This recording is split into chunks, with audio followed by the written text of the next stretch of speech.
The 2021 iPhone 13 Pro Max looks like a steal on the used market in 2024, boasting specs that are still pretty close to top of the line for commonly well under $600 USD on the used market, half the price of a new 15 Pro Max. And so, after I've personally used the 13 Pro Max as my daily driver since late 2022, I can tell you what holds up, what doesn't, and whether it's actually the value king it appears to be. And by the way, timestamps are in the description if you'd like to see something specific.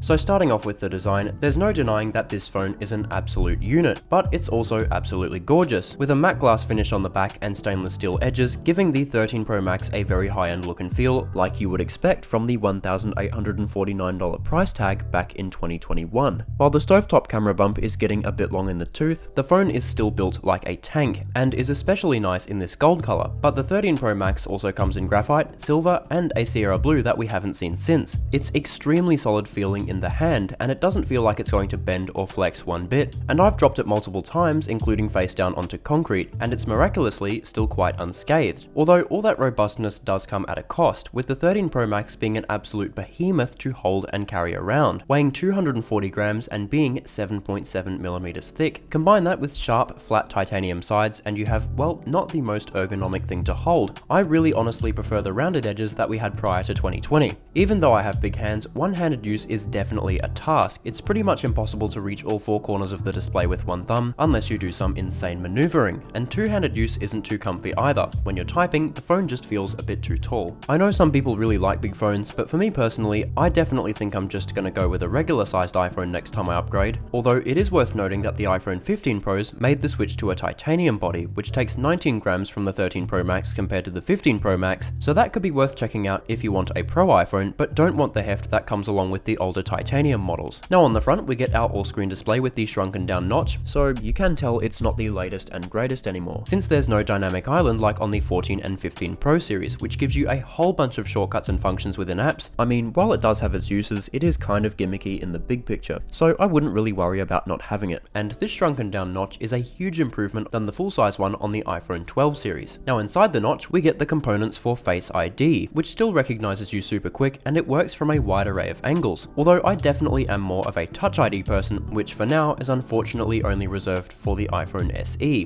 Because the earpiece couldn't fit into the smaller notch next to everything else though, they've actually moved it right up to the very top of the phone, which is an interesting quirk, and it also doubles as being part of the stereo speaker setup. On the sides we get our volume and power buttons along with the mute switch, and probably a lot of fingerprints as well. Literally everything shows up on this stainless steel, but the iPhone 15 Pros have fixed this problem by again being made of titanium, which has much more of a matte finish. On the bottom there's the speaker and lightning port, no USB-C unlike on the newly released iPhone 15 series, so lightning will slowly start dying a slow death following this, although it has only been a few months since the release, and every iPhone before the 15 still has lightning, so it's not like there's going to be any kind of lightning charger shortage anytime soon. Oh, and the speakers beside the port are really quite amazing. They really punch above their weight for just smartphone speakers, pretty full and bassy sound, and again being a stereo speaker setup, it's super immersive when you're watching movies or playing games in landscape. Now moving to the back of the 13 Pro Max, we get this beautiful matte glass finish along with the camera bump, plus there's also wireless charging, although the matte glass can be quite slippery in the hand without a case on, so be careful. Oh, and I will also add that the 13 Pro Max is IP68 water resistant, so it apparently can be submerged up to 6 meters for 30 minutes. I won't be trying that out, but that does mean that it can easily plow through a drink spill or the odd drop in the loo. We've all been there. But all in all, this design is flagship and solid all over. Still feels super robust in the hand with its premium build materials, although its heft and sharp sides make it equivalent to that of an ocean liner to hold, so if you're into more compact phones that are easier to cart around, you'll probably want to have a look at something like just the regular 13 Pro.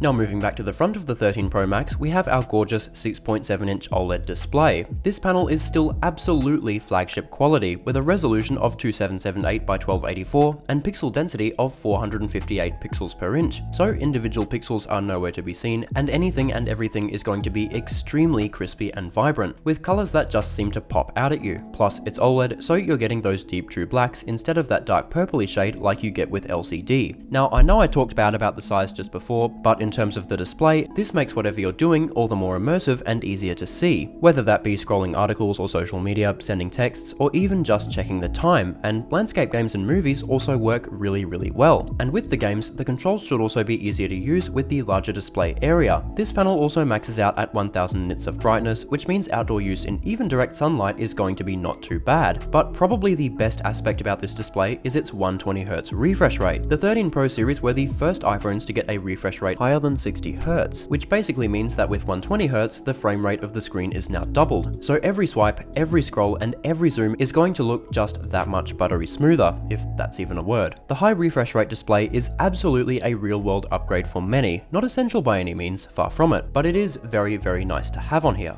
And this was kind of a feature that was long awaited on the iPhone. All of the Android flagship competitors had high refresh rates years before the iPhone. I mean, I can't really show the difference on the screen apart from the slow mo, but if you compare 120Hz and 60Hz side by side in a phone shop or something, you'll probably see what I'm talking about. And after you start using a high refresh rate, it's actually kind of jarring to go back to the standard 60Hz. It almost feels like the phone is lagging. But all in all, this display was a huge upgrade from the 12 Pro Max, not only with the high refresh rate, but with that smaller notch as well, which is much less in the way of your content. All in all, this panel is absolutely gorgeous. Every aspect about it is still what you'd call flagship. The only real thing it's lacking compared to the 15 Pro Max is the always on display. But of course, this isn't really essential, more so again, just nice to have. Something that should be essential for you though is getting unlimited high quality 5G data for just $15 a month instead of $30, which is made possible by today's video partner, Mint Mobile. Mint Mobile allows you to get affordable unlimited 5G data for as low as $15 a month without sacrificing any coverage, speed or data like so many cheap and nasty brands make you do. And plus, Ryan Reynolds owns the company, something I bet you can't flex about your current mobile plan. Hey there, it's Ryan Reynolds, owner of Mint Mobile. Enticing, right? Mint Mobile keeps the costs low by selling online instead of in person, which cuts out the cost of retail stores, and yet it's the largest mobile network in the US. With Mint Mobile, you can't notice a single bit of difference in speeds compared to mainstream services, whether that be YouTube, games, or simply just reading the news or browsing the web. What's better is that their sign-up process is just as quick as their mobile service, taking just 15 minutes to switch carriers via eSIM. Or if your phone isn't eSIM compatible, they'll ship you a physical one for free. There's 1,440 minutes in a day, so why not just spend 15 of those signing up for Mint Mobile using this QR code or via the link in the description. In doing that, you're getting, again, 50% off an already insane deal for unlimited 5G data. And thank you so much again to Mint Mobile and Ryan Reynolds for partnering with me for this video. And now, let's take a look at the camera setup on the 13 Pro Max. How does photo and video stack up given it's 2 years behind? Well, the numbers for these cameras are very consistent. We've got 12 megapixels for the main, ultra-wide, telephoto, and selfie cameras. While we have seen a few improvements over the past couple of years in terms of smartphone cameras, the 13 Pro Max's main lens still performs like the day it was released. Every photo is just so consistent and solid, with tons of detail, a decent dynamic range, and really effective stabilization called sensor shift, where the sensor itself will physically move instead of just the lens enclosure, so having that precision where the shot is actually captured improves grain and blur drastically. Also, because these lenses are just enormous, photos in those indoor situations with iffy lighting aren't really a problem, unlike on older phones with smaller lenses where you'll often get a lot of grain and blur in those cases. There is one major difference that the 14 Pro Max introduced though, and that's a 48 megapixel main lens instead of the 12 like on here, which is a massive boost in resolution. Of course, this isn't to say that the 12 megapixel lens is bad in any way. In fact, it's what Apple has literally been using on their rear cameras since 2015 with the iPhone 6s, but with the 48 megapixel lenses that came with the 14 Pros, you can just get so much more detail out of your shots. Portrait mode on the 13 Pro Max is pretty good. That telephoto lens helps the processor decide what's in front, what's in the background, but sometimes there is still a little bit of edge blur. Just a little bit. For the most part, it takes stunning portrait shots of the whole lot, people, pets, and objects. Night mode on here is also great, brightens up dark images without using the flash, and the amount of life it can breathe into photos taken in almost pitch dark environments is quite astounding. Night mode has been out since the iPhone 11, and not that night mode is bad on there, but the 13 series really polished it up in just the span of 2 years. Plus, night mode is on every lens now, not just the main one. Now, the ultra-wide camera is also done terrific. Same great colors, dynamic range, and stabilization as the main lens, but you do lose a little bit of quality if you zoom in, since you're pushing more area into that 12 megapixel frame. But overall, the ultra-wide is great for capturing more area without having to take a step back. Also, the ultra-wide camera on here can actually be used for macro photography. If you hold your phone really close to an object, it'll automatically switch to macro mode, where you can get some pretty decent extreme close-ups. You do have to hold the phone quite still to get a decent image, and if you're in low light, it can get a bit grainy and blurry, but normally the results are darn stunning. And finally, the last camera on the stovetop camera camera bump is the telephoto lens, which stepped up to 3x zoom from 2x on the 12 Pro Max, and that little bit of extra zoom does come in handy. Also, telephoto cameras on iPhones in the past were sort of known for being quite a watered down quality compared to the main lens. On phones like the 10, 10s, the 2x zoom wouldn't exactly be bad, but there would be a noticeable bit of grain and blur. But this improved, and I think the 13 Pro Max was sort of the final nail in the coffin to really bump up the quality of the iPhone telephoto camera to almost that of the main lens. Now moving on to the selfie camera on the front, well, it's pretty much the same as the main lens. Great detail in colors, and you're also getting all those features like night mode and portrait mode, so I'd say the selfie camera is also pretty close to top end. I don't really know what else to add here since I don't really take many selfies, but it's good. Nothing to complain about. Now in terms of video recording, the 13 Pro Max can record in up to 4K at 60 frames per second, and just like the main lens, video on here is absolutely stunning, whether you're recording in Dolby Vision HDR or just normal mode. Again, there isn't really that much difference with video compared to the 14 and 15 Pros. Of course, there will be some minor improvements on those phones, but the video recording on here is still 95% flagship, and with things like macro video and cinematic mode, it is just capable of so much. What is cinematic mode, you ask? Well, it's basically just portrait mode for video, and being the first generation of this, it's definitely far from perfect. The edges can get pretty blurred at times, but it's usable by all means. Plus, you can actually shift the focus during post-production and not just in the camera while you're filming. But cinematic mode has definitely stepped up its game come the 15 Pro Max, but in terms of regular video, differences are less than minute. So yeah, you're getting a lot of camera for under $600, and whether you're looking to capture memories or you're really into phone photography, this setup will honestly blow you away.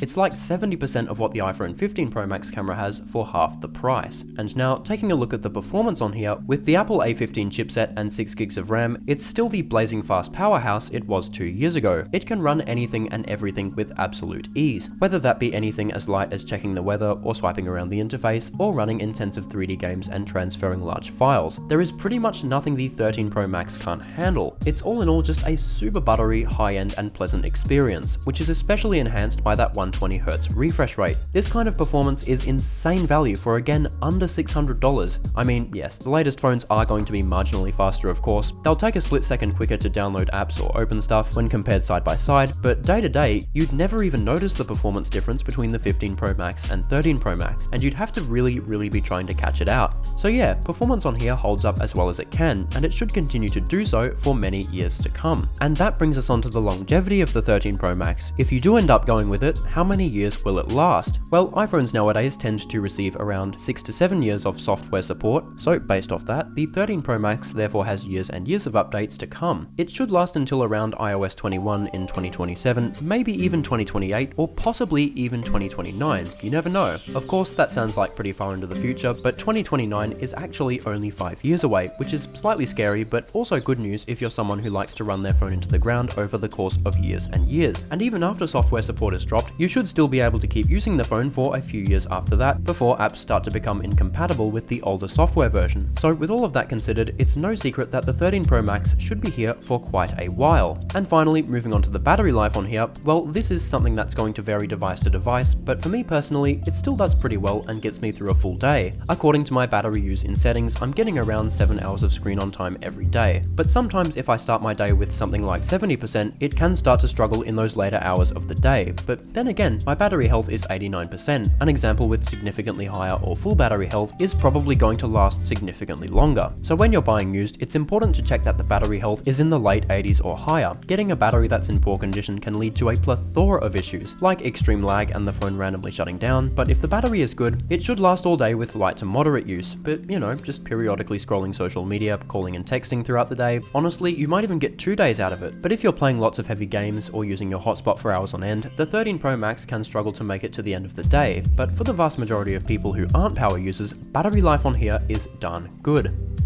And so with every aspect of the 13 Pro Max in 2024 now covered, it's pretty clear that this is a lot of phone for under $600 USD on sites like eBay or Marketplace. You're still getting some very flagship specs for the price of a mid-range phone. And if you can find the right deal, it will serve you solidly for years to come. Of course, you should only get the 13 Pro Max if you're into big phones. I know I certainly should have probably just gone with the regular 13 Pro, and you should too if you're the same. It's got everything that the 13 Pro Max does, just packed down into a more manageable size. But not only is the 13 Pro Max still a terrific phone to own and use, but it's also the best value in its class. The 12 Pro Max from the year before can be found for around $500 on the used market, but the 13 Pro Max adds that 120Hz display, more camera features, and the shrunken down notch, not to mention drastically improved battery life. And it's absolutely worth spending that $100 or less because those things honestly improve the experience just that much more. Now, slightly above the 13 Pro Max, we have the 14 Pro Max, which can typically be found for around $850 on the used market, and for that extra $250 or so, you're getting that 48 megapixel main camera and the dynamic island, as well as an always-on display, but I just don't think those two upgrades are essential enough to be worth spending a whole $250 extra. I mean, maybe the camera for some people, but definitely not for just someone who's trying to find the best value. Of course, there are exceptions, like if you find a 14 Pro Max, or even just a 14 Pro for the price of a 13 Pro Max, that's probably a better deal, but generally, the 13 Pro Max is the safe option in the $500 to $800 range. It's got the best bang for your buck, and you're getting a massive, gorgeous 120Hz OLED display, cameras that'll knock your socks off, lightning fast performance, decent battery, and plenty of years of use ahead. Only thing is, just make sure you get one with a healthy battery, and you're good to go. I've really enjoyed using the 13 Pro Max over the past year and a half. Apart from the size and sometimes the battery life, it's been super dependable, and I really don't plan to upgrade for maybe another 1 to 2 years, because I know it's going to be perfectly solid until then, and many years after that. If you enjoyed this video or found it useful, please make sure you drop me a like and subscribe to TechSpree for more reviews, insights, and the occasional unboxing. Also, if you'd like to have a stalk, my Instagram is at tech_spree and my Twitter is at techspree1. Thank you so much for watching.